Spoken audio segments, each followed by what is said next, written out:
Ethnoscience has been defined as an attempt to reconstitute what serves as science for others, the practices of looking after themselves and their bodies, the botanical knowledge, but also the forms of classification, of making connections, etc.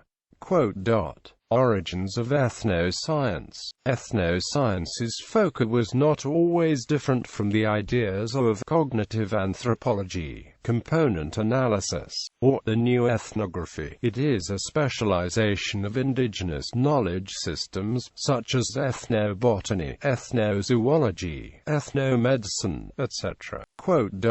According to Scott Atran, ethnoscience looks at culture with a scientific perspective, although most anthropologists abhor this definition. Ethnoscience helps to understand how people develop with different forms of knowledge and beliefs, and focuses on the ecological and historical contributions people have been given. Tim Ingold describes ethnoscience as being a cross-discipline. He writes that ethnoscience is based on increased collaboration between social sciences and humanities with natural sciences such as biology, ecology, or medicine. At the same time, ethnoscience is increasingly transdisciplinary in its nature. Of course, naturally over time, the ways in which data has been collected and studied has changed and it has evolved, becoming more detailed and specific. The ideas, mechanics, and methods of ethnoscience evolved from something else, a combination of several things. This pretext amalgamation of theories, processes, and ISMS led to the evolution of today's ethnoscience. Early approaches of ethnoscience. Early on, Franz Boas established cultural relativism as an approach to understanding indigenous scientific practices. Cultural relativism identifies people's differences and shows how they are a result of the social, historical, and geographical conditions. Boas is known for his work in northern Vancouver, Canada, working with the Kwakwaka'wakw Indians, which is where he established the importance of culture. Early acute V.I. Strauss structuralism was a strong contributor to the ideas of ethnoscience. It itself was the leading idea of providing structure to the research and a guide to organizing and relating different cultures. Ethnoscience refers to a reduction of chaoses achieved by a particular culture, rather than to the highest possible and conscious degree to which such chaos may be reduced. Basically, the ethnoscience of a society creates its culture. Much of the influence of anthropology, e.g., geographical determinism, was through the contributions of Jean Bodin. In his text, he tried to explain why northern people were faithful, loyal to the government, cruel, and sexually uninterested, compared to why southern people were malicious, craft-wise, expert in science but ill-adapted to political activity. Quote, "The Greek historian Polybius asserted we mortals have an irresistible tendency to yield to climatic influences, and to this cause, and no other, may be traced the great distinctions that prevail among us in character, physical formation, complexion, as well as in most of our habits." Another aspect of anthropology prior to ethnoscience is enculturation. Newton described enculturation as a process whereby the novice, or outsider, learns what is important to the insider. Marvin Harris writes, "One of most important technical expressions is the doctrine of psychic unity, the belief that in the study of socio-cultural differences, hereditary differences cancel each other out,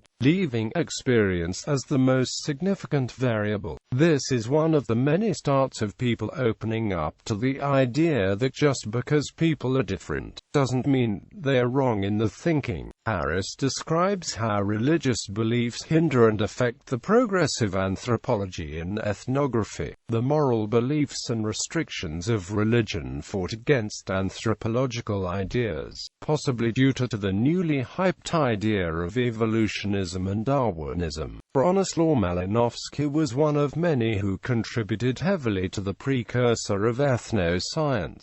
His earlier work brought attention to sociological studies. His earliest publication focused on a family in Australia, using a sociological study perspective. After the First World War, anthropological work was at a standstill. Nothing had evolved, if not regressed. This allowed him to start from scratch and rebuild his ideas and methods. Later, however, Malinowski branched out to political evolution during World War II. The period after World War II was what led to ethnoscience. Anthropologists learned the skills could be applied to problems that were affecting modern societies. Malinowski said, with his tables of kinship terms, genealogies, maps, plans and diagrams, proves an extensive and big organization, shows the contribution of the tribe, of the clan, of the family, and he gives a picture of the natives subjected to a strict code of behavior and good manners, to which in comparison the life at the court of Versailles or Escurial was free and easy. After World War II, there was an extreme amount of growth in the anthropological field, not only with research opportunities but academically as well. The anthropologist Robin Horton, who taught at several Nigerian universities,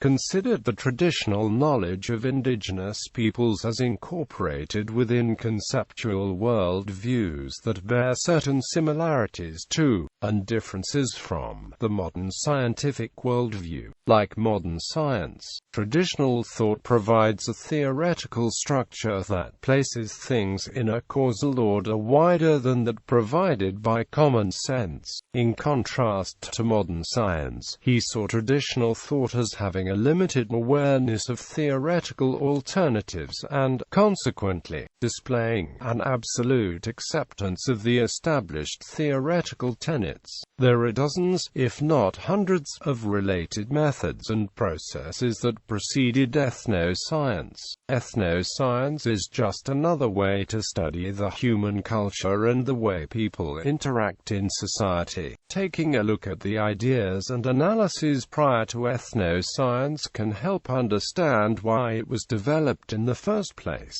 although it is not widely used and there is criticism on both ends. Ethnoscience allows for a more comprehensive way to collect data and patterns of a people. This is not to say the process is its best or that there will be nothing better.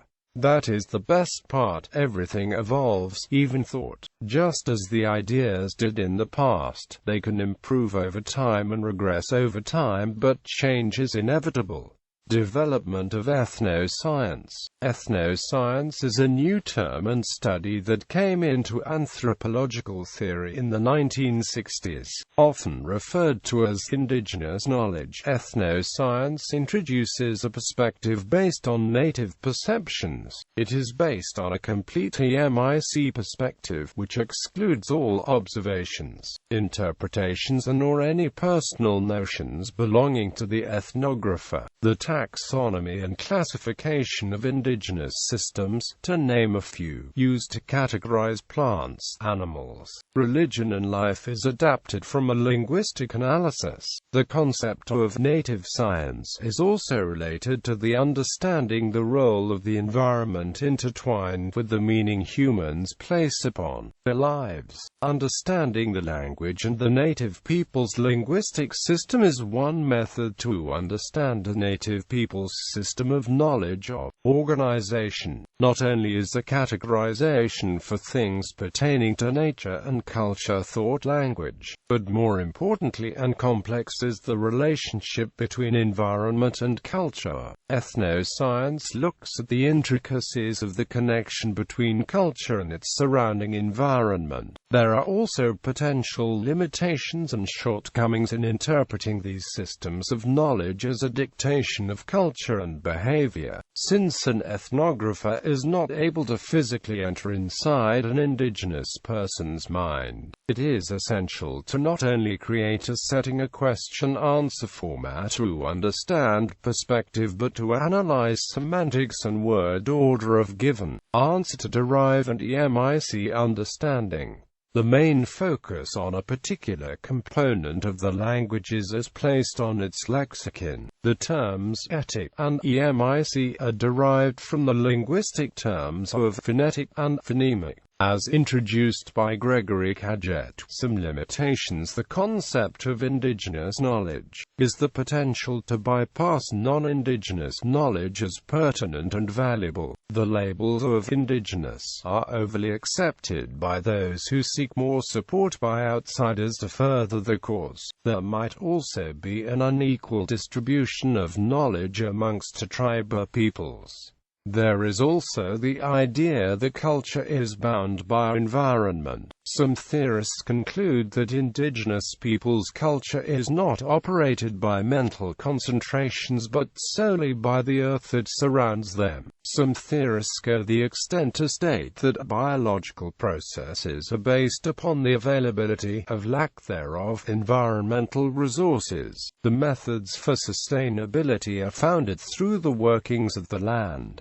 These techniques are exercised from the basis of tradition. The importance of the combination of ecological process, social structures, environmental ethics and spiritual ecology are crucial to the expression of the true connection between the natural world and ecological consciousness. The origin of ethnoscience began between the years 1960 to 1965, deriving from the concept of ethno plus science. Ethno, a combining form meaning race, culture, people, used in the formation of compound words, ethnography. The two concepts later emerged into ethnoscience. Quote, "The origin of the word science involves the empiric observation of measurable quantities and the testing of hypotheses to falsify or support them. Ethnoscience refers to the system of knowledge and cognition typical of a given culture. To put it another way, a culture itself amounts to the sum of a given society's folk classifications, all of that society's ethnoscience, its particular ways of classifying its material and social universe. The aim of ethnoscience is to gain a more complete description of cultural knowledge. Ethnoscience has been successfully used on several studies of given cultures relating to the linguistics, folk taxonomy, and how they classify the foods, animals and plants. Ethnolinguistics. Ethnoscience is the examination of the perceptions, knowledge, and classifications of the world as reflected in the use of language, which can help anthropologists understand a given culture. By using an ethnographic approach to studying a culture and learning the lexicon and syntax, they are able to gain more knowledge in understanding how a particular culture classifies its material and social universe. In addition, this approach adopted provides simultaneously a point at which the discipline of linguistics, or at least some of its general attitudes, may sensibly be used in anthropology and as a means of gaining insight not only into the nature of man but also into the nature of culture. Researchers can use linguistics to study what a given culture considers important in a given situation or unforeseen event, and can rank those potential situations in terms of the likelihood to recur. In addition, understanding the contingencies is helpful in the task of comprehending folk taxonomies on the one hand, and on the other, an understanding of the taxonomy is required for a full-scale appreciation of criteria considered relevant in a given culture. Taxonomy and classification. Ethnoscience can be used to analyze the kinship terminology of a given culture, using the language and according to how they view members of the society. Taxonomies are models of analysis whose purpose is the description of particular types of hierarchical relationships between members of a given set of elements. For example, in our society we classify family groups by giving members the title of father, mother, sister, daughter, brother, son, grandfather, grandmother, etc.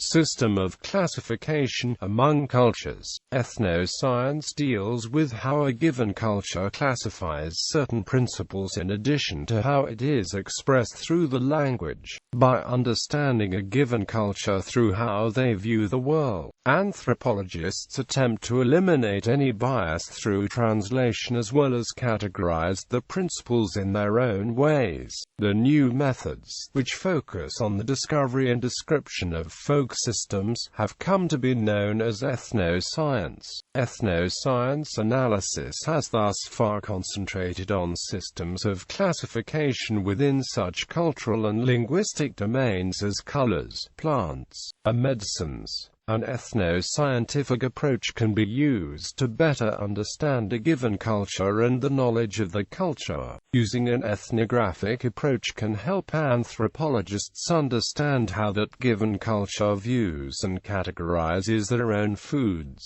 animal kingdom, medicines, as well as plants.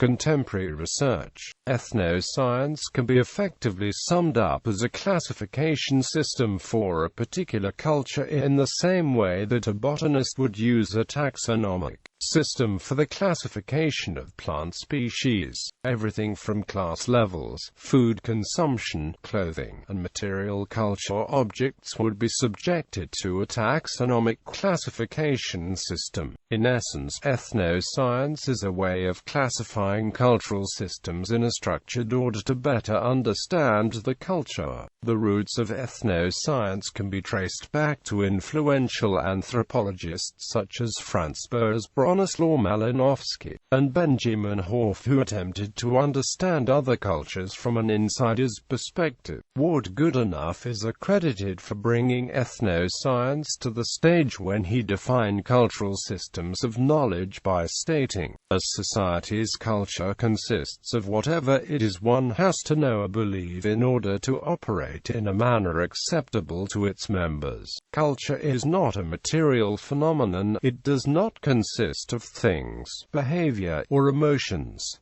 It is rather an organization of these things. It is the form of things that people have in mind, the models for perceiving, relating, and otherwise interpreting them." In order to properly put ethnoscience in context, we must first understand the definition of ethnoscience. It is defined as an attempt at cultural description from a totally emic perspective standpoint, this eliminating all of the ethnographer's own categories. Ethnoscience is also a way of learning and understanding how an individual or group perceive their environment and how they fit in with their environment as reflected in their own words and actions.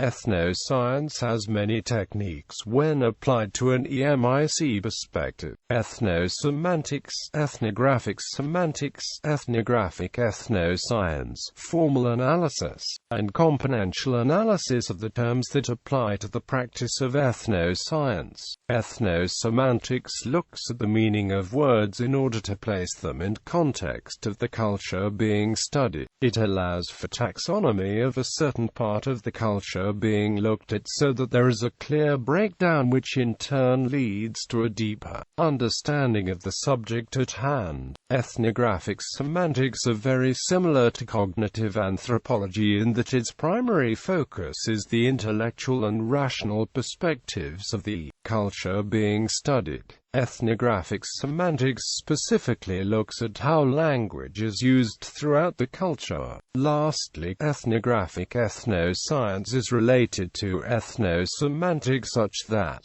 it uses a taxonomic system to understand how cultural knowledge is accessible through language. Ethnographic ethnoscience uses similar classification systems for cultural domains like ethnobotany and ethnoanatomy. Again, ethnoscience is a way of understanding how a culture sees itself through its own language. Understanding the cultural language allows the ethnographer to have a deeper and more intimate understanding of the culture.